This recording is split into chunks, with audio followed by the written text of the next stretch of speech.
Magandang umaga po, magandang tanghali, magandang hapon, saan man kayong sulok ng daigdig. Binabati ko kayong lahat ng mga antikeros at mga mutya hunter.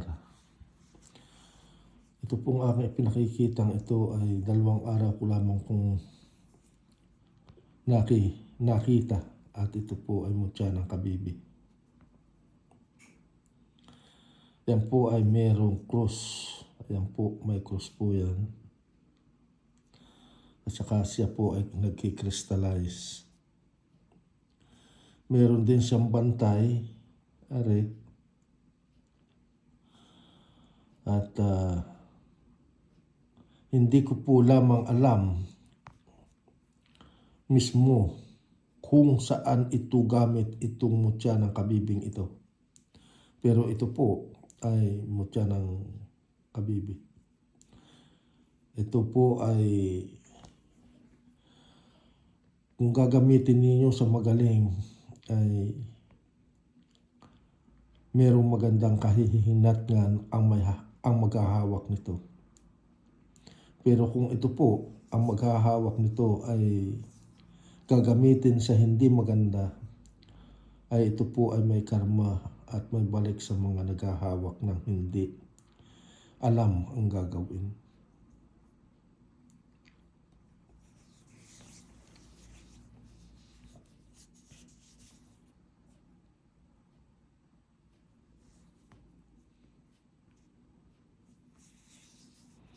Inyo pong pagmastang maigi at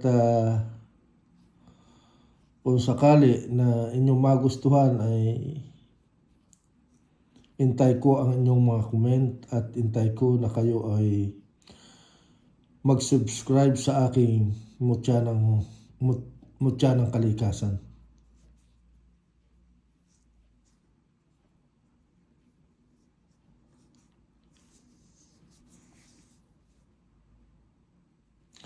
Sana po inyong magustuhan itong mutya ng kabibi.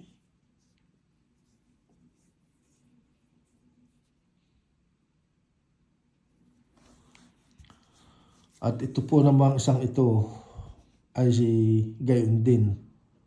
2 araw ko rin panabay kong nakuha ito. At ito po ay batong lampasan na wishing stone. Ito po ay magaling sa mga paglalakbay, lalo na sa mga seaman, lalo na sa mga pag-a-apply ng trabaho. At ang sino mang may dala nito na batong ito at mayroong daraan ng medyo ikangay delikado ay kayo makakalampas at hindi kayo basta makikita nila.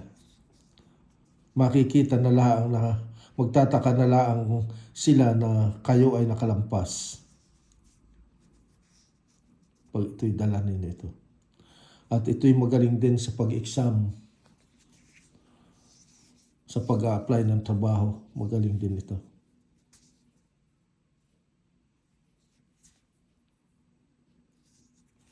Kaya po kung kayo ay meron ito at hindi ninyo alam,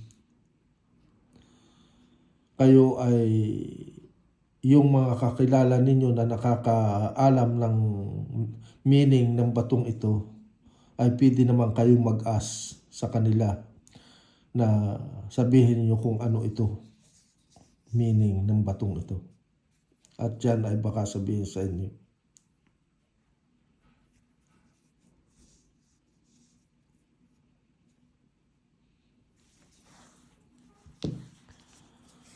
Ito po namang isang ito ay mutya ng putik. Tingnan ninyo yan. Mutya ito ng putik. Itong mutya ng putik na ito, ang sabi ng aking lola, kapag ka ikay may mutya ng putik, ay ito ay may sa tagibulag, may sa kabal, at ito ay sa barilan. At kung may naghahanap sa inyo at ikaw ay hinahanap nila na ikaw ay nagkaroon ng kaso o di kaya ay malaki ang naging trouble mo, ikaw ay tumalon lamang sa lubluban ng kalabaw sa putik, hindi ka na makikita nila. Yun ang dinadala nito ng mutya ng putik. Para po siyang planeta, flying saucer. Look.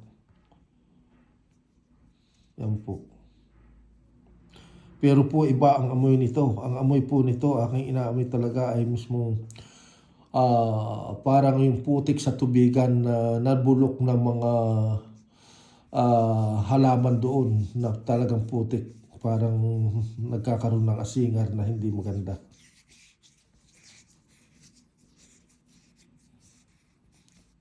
Kaya ito po ay maganda rin itong ingatan. Maganda rin ingatan ito. At sa tuwi kayong aalis at kayo ay may hawak ng mga mutya, kapulungin ninyo. Sabihin ninyo, mutya, sa aking pag-alis ay ako'y iyong gabayan. Na ang banal na Espiritu Santo ay gabayang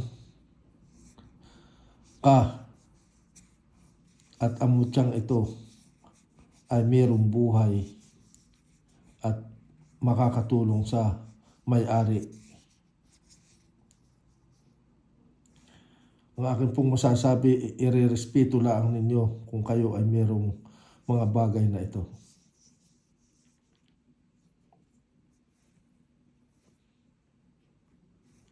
Maganda po siya. Ito naman pong isang ito, tingnan niyo.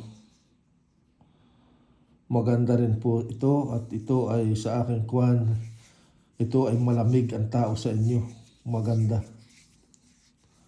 Hindi kayo basta hahamakin ng tao, kayo irerespeto nila.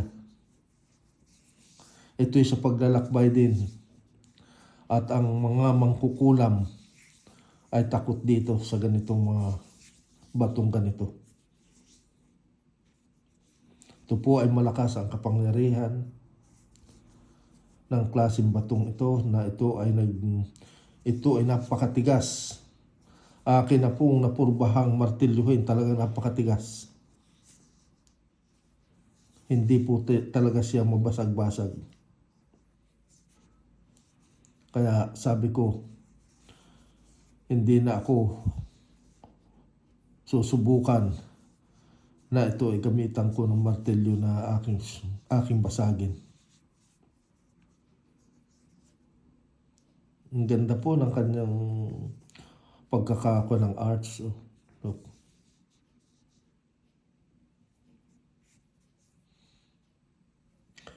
Sa lahat ng mga nanonood ay sana ito ay mapanood ninyo at inyong bigyan ako ng comment.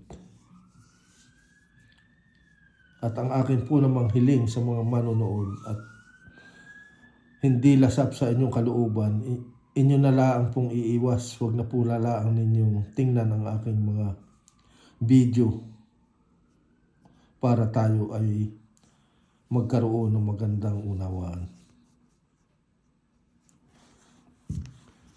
Ito po namang isang ito ay napakaganda rin. Tingnan ninyo ang pagkaka-arts nito. Bihira din sa bato na may ganito. Pero kung kayo mangingibang bansa, marami kayong makikitang ganito rin sa ibang bansa. Maaari sa Philippines, meron din ito. Dahil ito ay ipinangalat ng ating mahal na Panginoon para ipaalam sa mga anak dito sa kalupaan at matutuhan kung ano ang mga pangapangalan ng mga batong ito. Huwag po tayong magbibigkas basta ng pangalan na tayo ay hahakalaan ng pangalan, ganoon, hindi. Huwag po, kung hindi nyo alam, huwag na po ninyong bigyan ng pangalan ang bato, basta sabihin ninyo, itong mutyang ito ay pangkalahatan na lamang.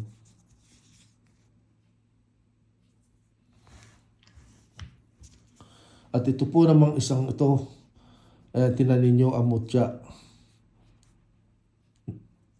Na laki po nasa ibabaw po ng bato na bukol, parang isang mutyang gayon bago tapos meron pang isang nag-circle sa pan.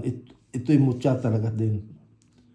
Nalaki ito. Pero hindi ko po alam ito kung saan ito gamit itong mga bagay na ito. Kaya po ako nagsasabi na totoo. Pero sa lahat ko pong mga mutya, ang aking pong mga habilin sa aking mga mutya na sinasabi ko ay kayo ay pang-business, pangkalahatan. Hindi kayo basta dadapuan ng sakit, hindi kayo tatalba ng mga mangkukulam, paraya, sakit. Gayon ang aking pong binyag dito sa mga mutya kong ito. At ito po namang aking isang ito, ay ito po ang batong pag binalot ninyo sa silupin ay hindi masunog ang plastik. Ito po. Maganda rin po ito. Ito po ay magandang panglagay sa bahay. Dahil kung halimbawa nasilab yung inyong kadais ng bahay, ang inyong bahay libre.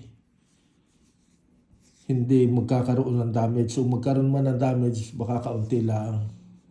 Dahil meron kayo nito. At ito po namang isang ito, batong ito, mutya din po ito. Ay ako'y naganda at kinuha ko dahil sa yung aking isa nito ay binigay ko at ipinagkaloob ko doon sa isang Pilipino nandito sa London. Kaya po parang bumalik uli sa akin na ako'y magkaroon nito ay ito po ay para sa akin ay malamig sa katawan pagdala ninyo. Ang batong may nagdodoble ang bato at may nasuloy at matambok. Ang ibig sabihin, ayan ay magaling sa buhay. Magkakaroon kayo ng mahabang buhay, magkakaroon ng magandang pagkita. Kung kayo may business, yan po. Napakaganda po ito. At ito po ang isa pa. Yan. Ito pong mutyang ito ay akin pong pinag-aaralan kung ano klaseng ng pagkamutyang ito. Yan. Yan po, puti ang kwan. Taas at parang pamaypay. Look. Yan po, maganda rin.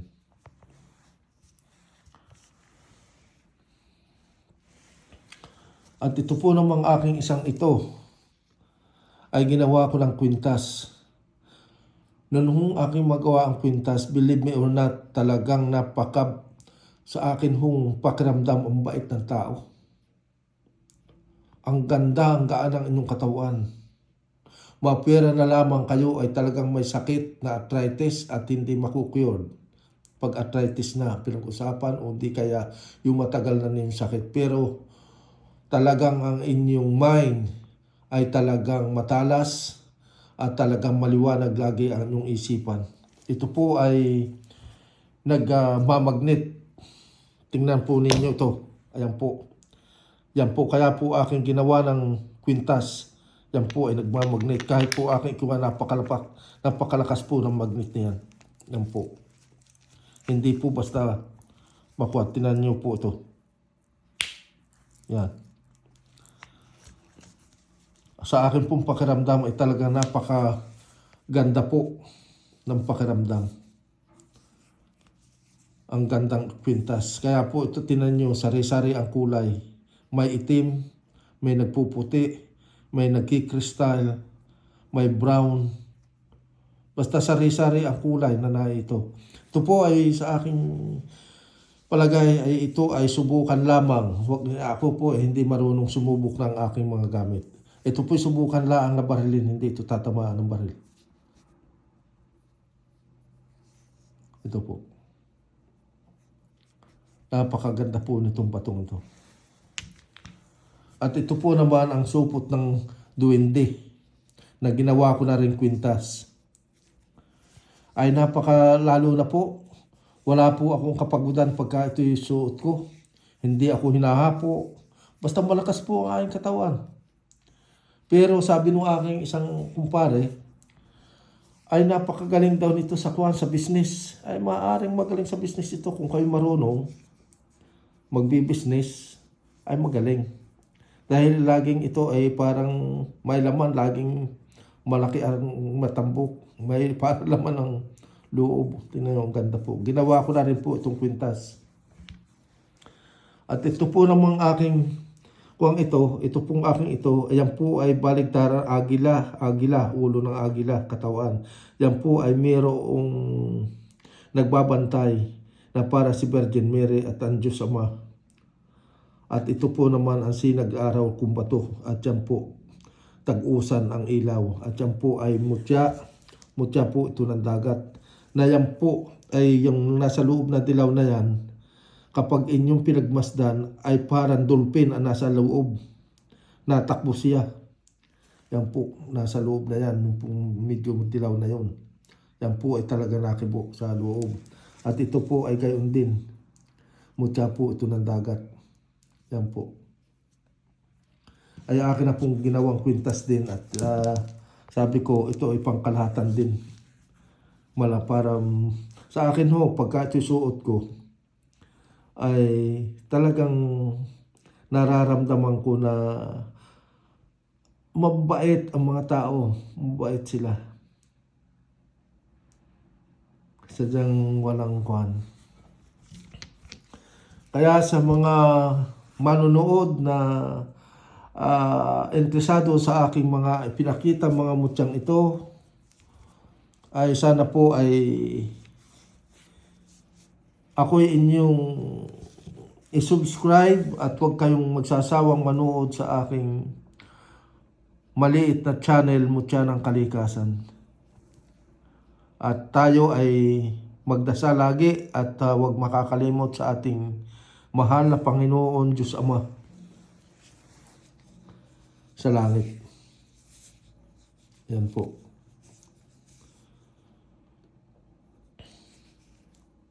At maraming salamat sa mga interesadong nanonood. At itong aking kwintas na ito ay hindi ko naaalisin sa aking katawan at lagi kong isusuot. Ayan po, kita ninyo dyan. Ang ganda po. Yan. Yan po. Ganda po. Yan. Maraming pong salamat at sana sa aking muling pagbablog ay kayo ay mag-request sa akin.